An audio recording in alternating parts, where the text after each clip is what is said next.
Welcome to The Explainer. Today, we're diving straight into the exhilarating and, yeah, sometimes incredibly dusty reality of mountain biking.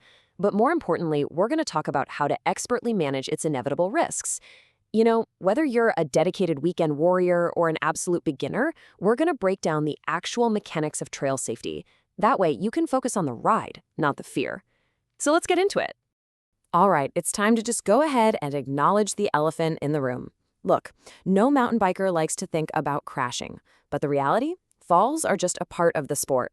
Whether you're riding your very first flow trail or you're a seasoned pro tackling some crazy technical terrain, well, gravity eventually wins. Meeting the ground is going to happen. But here's the thing. Being prepared doesn't mean you're expecting the worst. It just means you're riding smart. Okay, let's dive right into this. Here's our roadmap for today. We'll be looking at why we crash, pre-ride prep, trail limits, the art of falling, the aftermath, and finally keeping it all in perspective. Starting off with Section 1, why we actually crash, and dealing with the unpredictable trail. Now, our goal here isn't to eliminate risk entirely. I mean, come on, that's literally impossible in an outdoor action sport. The real goal is to understand that risk and manage it responsibly. Just look at this list of hazards. Mountain biking happens on constantly changing terrain, right? You're dealing with rocks, roots, loose dirt, sand, mud, steep descents. It's dynamic. And the most common traps? Things like riding beyond your current skill level, carrying way too much speed into a tricky corner, improper braking, bad line choice, losing traction, mechanical issues, or honestly, just simple rider fatigue.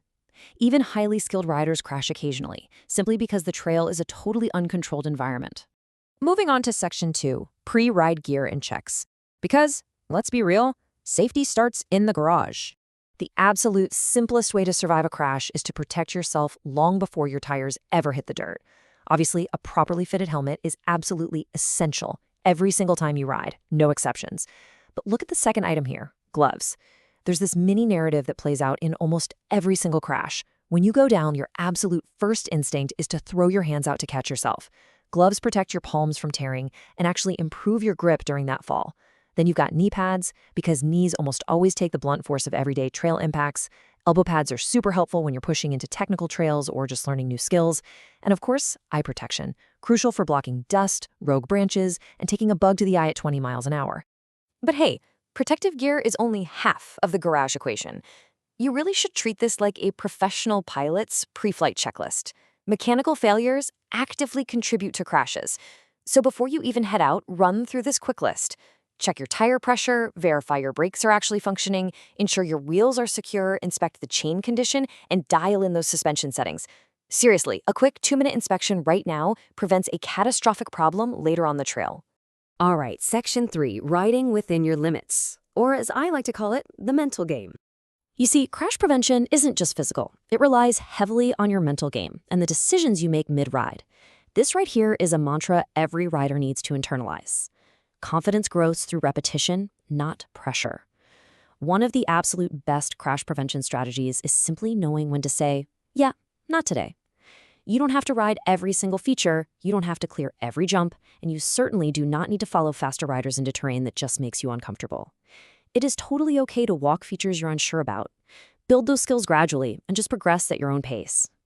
And part of that mental comfort comes from who you're riding with. Now, solo adventures are undeniably great, but having a riding partner provides a massive extra layer of safety. The buddy system means you actually have someone there to assist after a crash, call for help if things go really wrong, provide basic first aid, or just help troubleshoot annoying mechanical problems. Now, if you absolutely must ride alone, always, and I mean always, share your route and your expected return time with someone back home.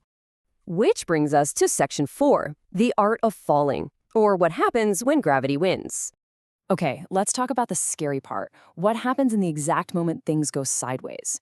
It might sound completely counterintuitive, but experienced riders actually learn how to crash. Now, crashes happen fast, right? Like blink of an eye fast. But understanding these physical mechanics can dramatically reduce your risk of injury. First, whatever you do, avoid locking your arms straight and try not to reach aggressively toward the ground. That is exactly how collarbones and wrists get broken. Instead, you want to allow your momentum to carry you through the fall. Basically, roll with the impact rather than coming to a sudden, rigid stop. And above all else, tuck in and protect that head. And well, because even minor crashes usually lead to some scrapes and cuts, carrying a basic trail first aid kit is a pro habit you'll be incredibly thankful for. It doesn't need to be this huge trauma kit. Just pack bandages, antiseptic wipes, gauze pads, medical tape, and some pain reliever. Look, you hope you never actually have to open the thing, but when a stray rock takes a nasty chunk out of your shin, you will be so glad it's right there in your pack. Section 5. Assessing the aftermath and knowing when to stop. Now, what's really interesting about this is how we handle that post-crash come down. This is where critical triage decisions have to be made.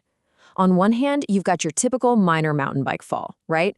It results in little more than bruises, scrapes, and a highly dented ego. You brush off the dust, laugh it off, and keep pedaling. But on the other hand, you have the serious red flags. You absolutely must stop riding and seek immediate medical care if you experience any loss of consciousness, a severe headache, neck or back pain, confusion, difficulty moving a limb, severe bleeding, or suspected fractures. Never, ever ignore the signs of a concussion or a serious injury. If any of those pop up, the ride is officially over for the day. No arguments. And finally, Section 6, keeping crashes in perspective, which brings us to the good news. So we've talked a lot about impacts, injuries, and all that scary stuff. Let's bring the anxiety back down a notch and look at the big picture. I know a lot of new riders worry that getting into mountain biking means a lifetime of constant crashing. But the truth is, most rides end entirely without incident. And the really fantastic news is that as your skills improve, as your bike handling, your trail awareness, and your confidence all start to grow, you actually learn how to seamlessly read the terrain. You naturally control your speed and avoid those common traps we talked about earlier. Sure, crashes might still happen occasionally, but they become way less frequent and so much more manageable, which ultimately turns your initial fear into total empowerment out there on the trail. I want to leave you with this final, powerful thought that really summarizes everything we've explored in this explainer. You cannot prevent every crash, but you can prepare for them. Mountain biking inherently involves risk. It's true. But making smart decisions, wearing the right gear, maintaining your bike, and knowing your limits, that is the ultimate form of protection. So ask yourself right now, is fear holding you back, or is it just a lack of preparation? Gear up, respect the trail, and reconsider what you're truly capable of out there. Thanks so much for joining me today, and I'll see you on the trails.